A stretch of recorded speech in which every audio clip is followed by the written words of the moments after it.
मैं यहाँ पर ये बात भी कहना चाहूँगा कि देखें, Iran being the only Shia state, ये भी हमें एक चीज़, इस पे बात नहीं हम लोग करते लेकिन हाँ, करनी लेकिन चाहिए। ऑब्वियसली हाँ, पाकिस्तान ईरान को ये बताता रहा कि आप हिंदुस्तान पर बहुत ज़्यादा एतबार ना करें, ना करें, क्योंकि हिंदुस्तान ईरान को इस्तेमाल करता रहा इस्तेमाल है करता रहा। पाकिस्तान के अगेंस्ट। हुँ, सर, आज सुबह 3 अफराद को ईरान में सरेआम फांसी दी गई है, 2 मर्द हैं और 1 औरत है, जासूसी के इल्ज़ाम में।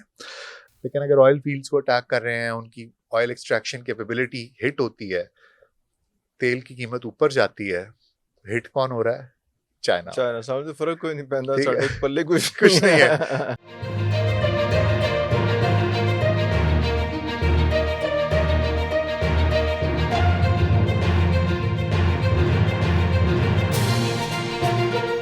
और ना सर ਜਦੋਂ ਤੁਸੀਂ ਕਿਸੇ ਦੇ ਭੇਜੇ ਤੁਸੀਂ ਇੱਕ ਟਾਈਮ ਤੇ हाँ, सैकड़ों पेजर हाँ, फाड़ तो सकते आपके हैं लिए वो तो क्या मुश्किल अमेरिकी है? जहाज हो है अमेरिकी।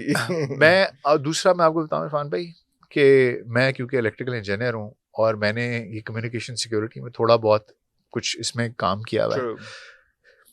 Information security, communication security, electronic warfare, Israel is the champion of the world when it comes to this.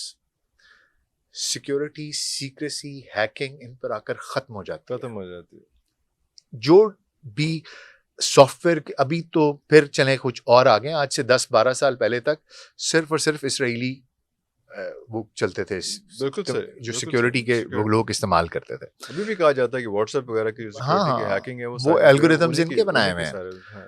तो बात यह है सर जी कि वो इन्होंने किस तरीके से वो पेजर्स उड़ाए, वो टॉप की लीडरशिप उड़ाई।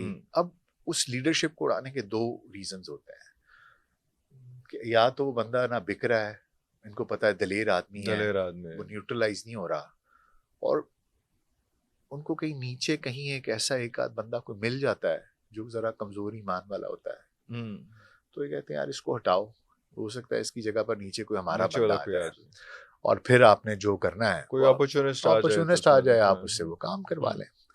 तो ये किस तरीके के साथ इन्होंने हिजबुल्लाह को, हमास को, बशारुल असद को, सीरिया को न्यूट्रलाइज किया, और ईरान बिल्कुल अकेला हो गया, जो एक पूरा इतने सालों से, पिछली 3 दिहाइयों से एक उसने एक नेटवर्क बनाया हुआ था कि ईरान तक पहुंचना आसान नहीं था। आगे बहुत से ब्लॉक्स थे, वो सारे कितनी लेयर्स थी जिसके अंदर वो था, ईरान था। तो लेकिन उसने वो सारी की सारी चीजें एक एक करके न्यूट्रलाइज की हैं, और उसका जो आखिरी हदफ था वो ईरान को हिट करना था, और अब वो वहां पर पहुंच गया। अच्छा, अब ईरान में ये चाहते क्या है?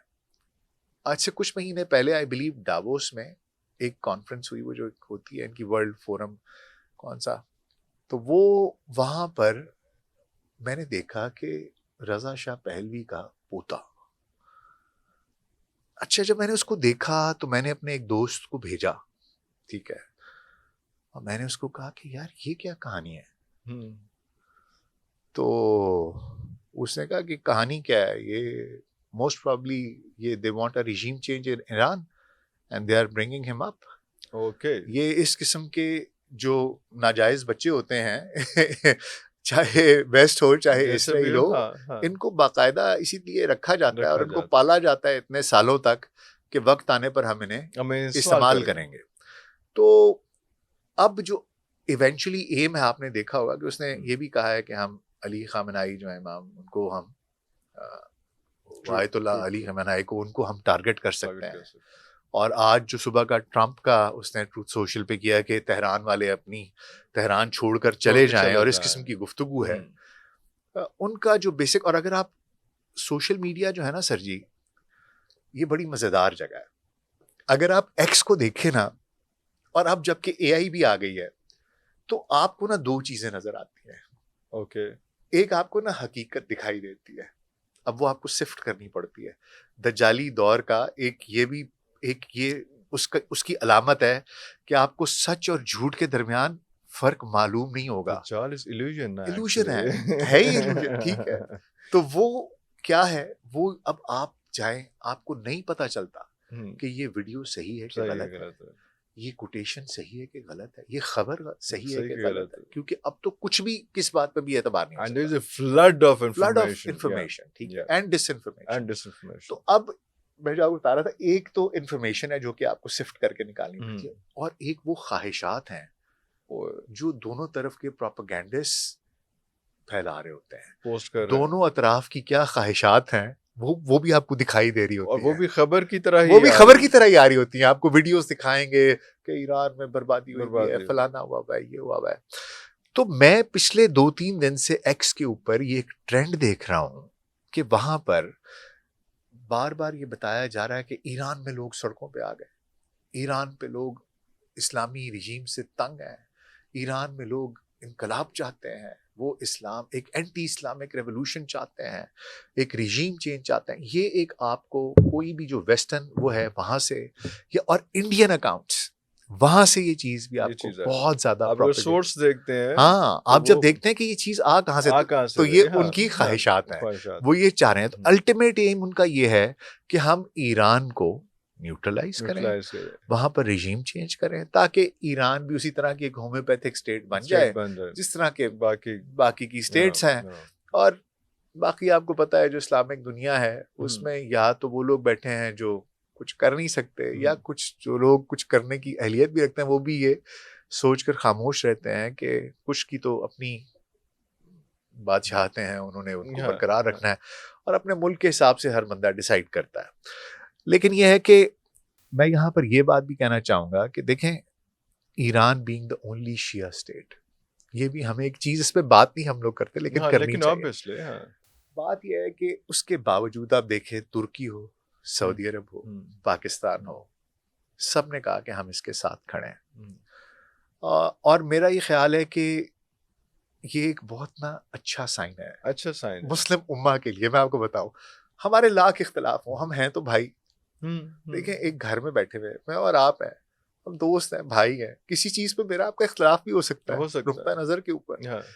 तो वो बात यह है लेकिन घर के बाहर, लेकिन घर के बाहर से तो फिर इकट्ठे होंगे, घर के बाहर से वो कोई पत्थर आएगा तो उस पे हम इकट्ठे होंगे। वो मुझे बड़ी प्यारी बात लगी, वो जो हमारा पॉडकास्टर है जो पीएस मॉर्गन के भी उसमें शो में गया था, लड़का क्या गयास, जी बिल्कुल नाम उसका पूरा भूल रहा है। उस बच्चे ने बड़ी प्यारी बात की, उससे वो ताबिश के शो पे गया तो ताबिश ने से बोला कि आप वैसे तो फौज के बड़े खिलाफ बोलते, तो उधर जाके उसने कहा देखे मेरे वालिद साहब का दिल चाहता है, उसको गुस्से होते हैं, मुझे लगा देते हैं। कहते मुझे बड़ा बुरा लगता है। कहते लेकिन अगर मेरा हमसाया आके मेरे बाप से कोई बात करेगा तो कहते ये मैं बर्दाश्त नहीं करूंगा।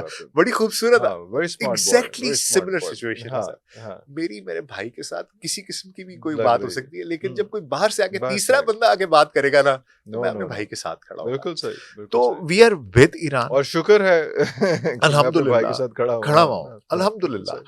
और मैं आपको बताऊं कि स्टेटमेंट ही सही, लेकिन चलो असल में बात क्या इरफान भाई, बात क्या है कि उसकी एक हिस्ट्री भी है। देखें, बात यह है कि पाकिस्तान में भी आपको मैं बताऊं, पाकिस्तान ईरान को ये बताता रहा कि आप हिंदुस्तान पर बहुत ज़्यादा एतबार ना करें, क्योंकि हिंदुस्तान ईरान को इस्तेमाल करता रहा है पाकिस्तान के अगेंस्ट, ठीक है, चाहे BL हो, बलूचिस्तान में हो, हमें इसकी पहले भी, और हम और हम बताते रहे हैं उनको कि यार ये आपको इस्तेमाल कर रहे हैं ये, और फिर वो क्या कहते हैं, चाबहार के चक्कर में वहां पर ने हाईवे बनाई और सारा कुछ बनाया। लेकिन बहरहाल खैर वो उनका अपना मामला था और उन्होंने हमें अश्योर करवाया और हमने कहा, लेकिन उसके बावजूद वो जो कर रहे थे करते रहे।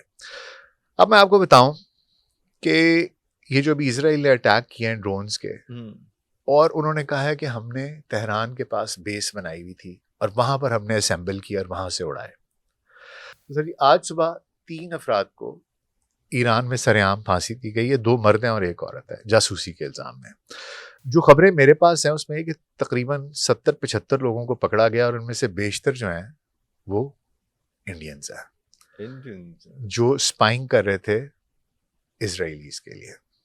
ठीक है सर, तो उधर भी अब ये पता चल गया है कि मामला ऐसे नहीं है, बुरा वक्त आया है तो हमारे साथ खड़े हुए हैं, रेजोल्यूशन पास की है, we have said that we are standing beside them, they are our brothers.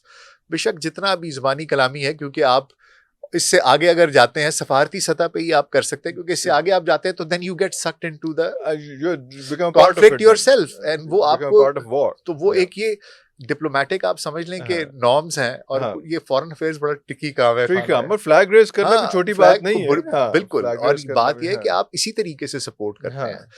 और फिर ये कि हमने बताया कि हम साथ खड़े। फिर इसके साथ साथ अभी कल रशियन जो फॉरेन मिनिस्टर हैं उनका एक बड़ा मज़ेदार बयान आया। उन्होंने कहा कि वहाँ पर एक न्यूक्लियर प्लांट है जो कि हमारा है, वहाँ पर चल रहा, मुझे जगह का नाम भूल रहा है, और उन्होंने कहा कि उसको कुछ नहीं होना चाहिए।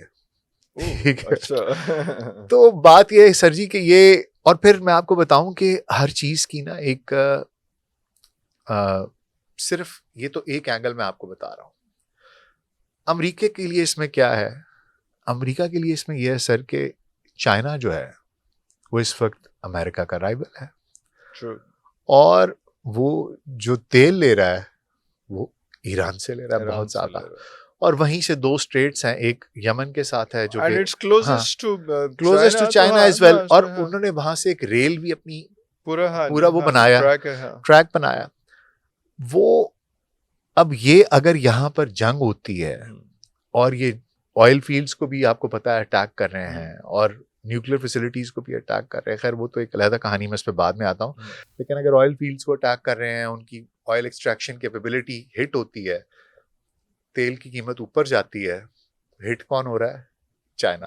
समझ फर्क कोई नहीं पैदा, साढ़े पल्ले कुछ नहीं है। तो अगर चाइना हिट हो रहा है और चाइना में वहां पर प्रोडक्शन कॉस्ट ऊपर जाती है, तो जो इनकी आपस में जो राइवलरी है इकोनॉमिक फाइनेंशियल मार्केट में, उनकी प्राइस ऊपर जाती है, तो इनको फायदा है।